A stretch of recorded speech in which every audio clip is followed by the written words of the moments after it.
Cinema का सदाबहार अभिनेता कहा जाता है। देव साहब आज हमारे बीच होते तो 94 साल के हो गए होते।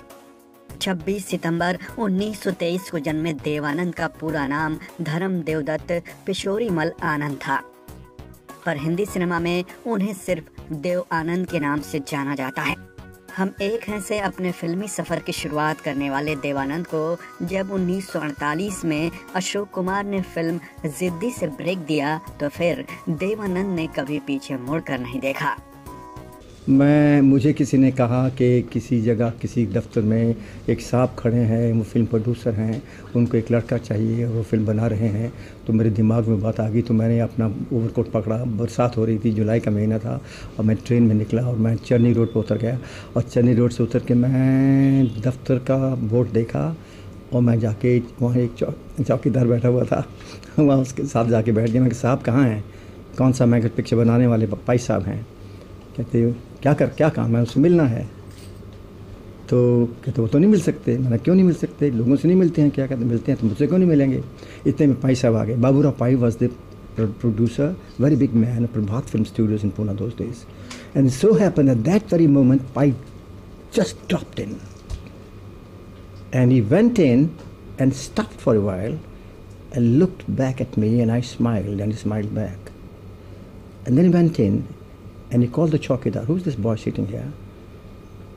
कहते साहब आपसे मिलना चाहते हैं। ले उसके अंदर लेके आ जाओ। मैं अंदर गया।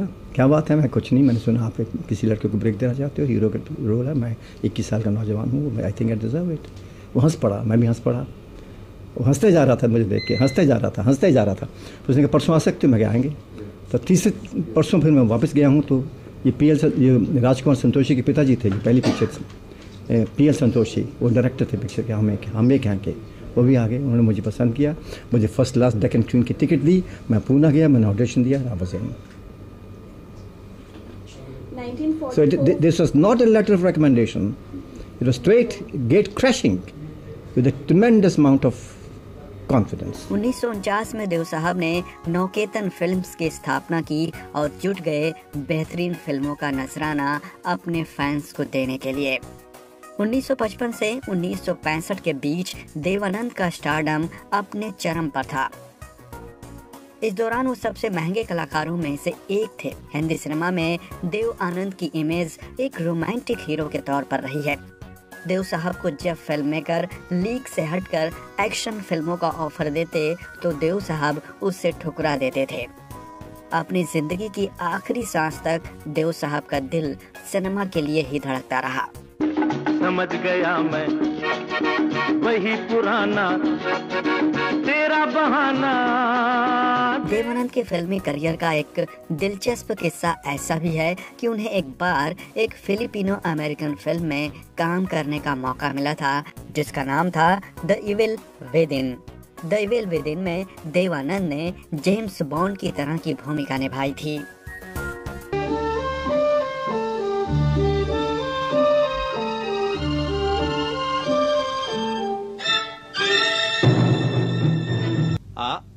Correction, my friend. Our mission. Yes, actually I'm a secret agent watching out for a killer. अफीम की खेती पर बनी यह फिल्म भारत में रिलीज नहीं हो पाई थी, पर बात जब हिंदी सिनेमा के फिल्मों की जाएगी तो देवानंद का चार्म, उनका स्क्रीन पर प्रेजेंटेशन और उनकी ना खत्म होने वाली एनर्जी के दीवानों की कोई कमी नहीं होगी। Don't ever lose your self-confidence. A person who loses his or her self-confidence is a defeated person. And don't let anybody lose that self-confidence. A person who makes you lose that self-confidence is your enemy. जो देवानंद साहब को अपने समकालीन कलाकारों से सबसे अलग बनाती है। We got to go with the times. वो भी अच्छा था, ये भी अच्छा है, कल भी अच्छा था, कल भी अच्छा होगा। इसमें हम किसी डिक्राइन नहीं करना चाहिए। जो है सो है, उसको फेस करो।